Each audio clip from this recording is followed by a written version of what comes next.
So these are the merits of joint stock company. First we have limited liability. अभी हमने आपको features में बताया कि वो मेंबर्स जितनी कैपिटल जो लेके आएगा वो सिर्फ उतनी ही कैपिटल तक उसका लायबिल होगा, उतने ही वो रिस्क बियर करेगा. तो यहाँ लायबिलिटी मेंबर्स की कैसी होती है? लिमिटेड लायबिलिटी होती है. जितनी वो कैपिटल लेके आया वो सिर्फ उतनी कैपिटल के लिए लायबल होगा. लॉस होने पर, हेवी लॉस होने पर वो लॉस अपनी पर्सनल प्रॉपर्टी को सोल्ड करके वो बियर नहीं करेगा. तो लायबिलिटी यहाँ कैसी होती है? Limited. Next is transfer of interest. अभी हमने बताया आपको कि अगर कोई ऐसा पर्सन है जो उस शेयर्स के अमाउंट को पे नहीं कर पा रहा है कंपनी को, तो वो क्या करेगा? उस शेयर्स को किसी दूसरे को सोल्ड कर देगा. तो यहाँ क्या होता है? यहाँ ट्रांसफ़र ऑफ शेयर्स या ट्रांसफ़र ऑफ इंटरेस्ट आसानी से हो जाता है. या अगर हम कहें कि अगर किसी को उस शेयर्स से ज़्यादा डबल रेट्स हो गए हैं, उस शेयर्स के ज़्यादा रेट्स हो गए हैं और सोल्ड करना है, तो वो ओपन मार्केट में या स्टॉक एक्सचेंज में जाकर ईजिली ट्रांसफ़र कर सकता है. तो दूसरा मेरिट ये हो गया. Next is perpetual existence. Perpetual existence means कि लॉन्ग रन में बिजनेस हमारा कंटिन्यूएशन में रन कर सकता है. कभी यहाँ पर किसी मेंबर की, किसी शेयर होल्डर की डेथ हो जाए, इंसॉल्वेंट हो जाए, तो या इलनेस की वजह से कंपनी पे कोई भी इफ़ेक्ट नहीं होगा. तो यहाँ लॉन्ग रन में कंपनी एग्जिस्ट कर सकती है. Next is scope for expansion. अभी हमने आपको बताया कि कंपनी के शेयर्स कई अलग अलग पर्सनस के पास होते हैं जिनको हम कहते हैं शेयर होल्डर्स. अलग अलग शेयर होल्डर्स होते हैं, डायरेक्टर्स होते हैं, बोर्ड ऑफ डायरेक्टर्स होते हैं. तो यहाँ अलग अलग लोग हैं जिनकी वजह से हमारे पास सोर्सेज कैसे हो गए? हमारे पास अनलिमिटेड रिसोर्सेज हैं. यही प्रॉब्लम थी हमारी पार्टनरशिप में, हमारे HUF में और सोल प्रोप्राइटरशिप में, कि वहाँ रिसोर्सेज कैसे थे? लिमिटेड थे. इवन कोऑपरेटिव सोसाइटी में भी हमारे पास रिसोर्सेज लिमिटेड थे. लेकिन यहाँ पर क्या है? लोग कई सारे हैं, शेयर होल्डर्स कई सारे हैं, डायरेक्टर्स कई सारे हैं, ओनर्स के पास हेवी कैपिटल होती है जिसको वो इन्वेस्ट करते हैं कंपनी में. तो रिसोर्सेज जहाँ ज़्यादा होंगे वहाँ एक्सपेंशन का स्कोप ज़्यादा हो जाएगा. रिसोर्सेज ज़्यादा है, कैपिटल इन्वेस्टेड जो कंपनी में हो रही है वो भी ज़्यादा है. तो इसलिए कंपनी आगे इन फ्यूचर एक्सपैंड कर सकती है, इसका स्कोप ज़्यादा होता है as compared to other forms of business enterprise.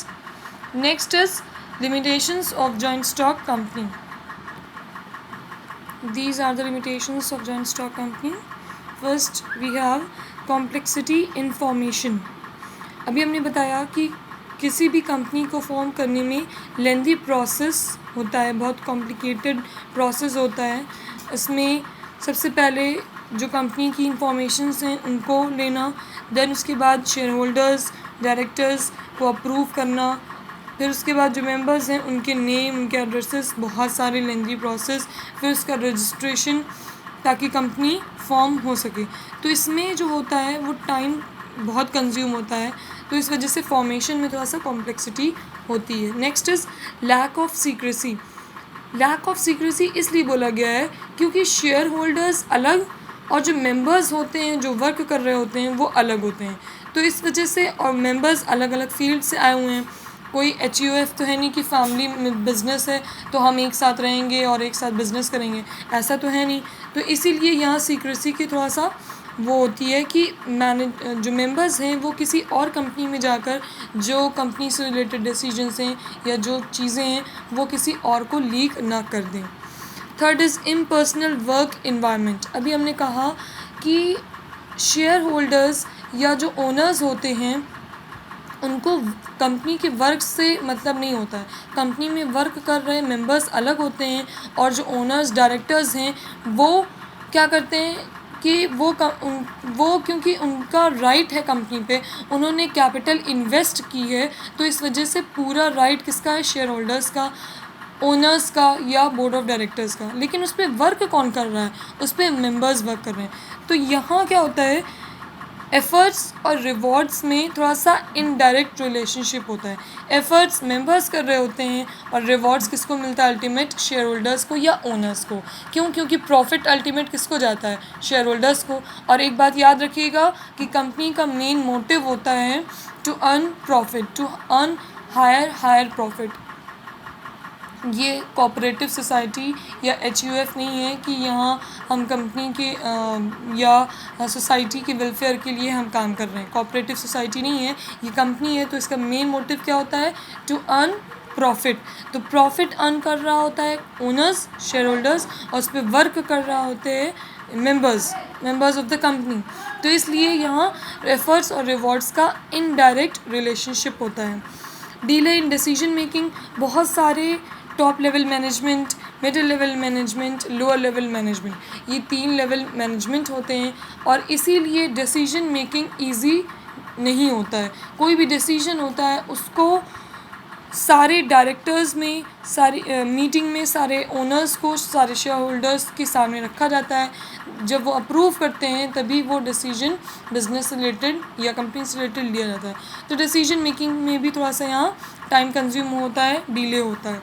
तो ये थे हमारी लिमिटेशंस। एक बहुत इंपॉर्टेंट चीज़ अभी हमने आपको बताया कि कंपनी का मेन मोटिव होता है टू अर्न प्रॉफिट, और याद रखिएगा ये कंपनी हमारी 2 टाइप्स की होती हैं। अभी हम आगे भी इसे पढ़ेंगे। Public company and second is private company. Public company important ये है कि कंपनी की 2 टाइप्स हैं, पब्लिक एंड प्राइवेट, जैसे कि आपको पता है। पब्लिक में मिनिमम नंबर ऑफ मेंबर्स होते हैं 7, और मैक्सिमम कोई लिमिट नहीं होती है। मतलब कितनी भी मेंबर्स चाहें पब्लिक कंपनी में इंक्लूड हो सकते हैं। लेकिन प्राइवेट में मिनिमम होते हैं 2 मेंबर्स। ये 2 मेंबर्स आपस में मिलके अपने एक एग्रीमेंट के थ्रू ये कंपनी ओपन कर सकते हैं। तो minimum number of members is 2 and maximum is 200 in private company. ये हमेशा याद रखिएगा, बहुत स्टूडेंट्स कंफ्यूज होते हैं और अक्सर इसे पूछा भी जाता है, तो इसलिए इसको हमेशा याद रखिएगा। The minimum number of members in public company 7, maximum is no limit, and the minimum number of members required in private is 2, maximum is 200. That's all for today. Next we will going to study is difference between company and cooperative society, and there is lots of difference in your book. The next topic we have difference between company and cooperative society, difference between company and partnership, and different between all those forms which we have learned, that is sole proprietorship, partnership, HUF, cooperative and company.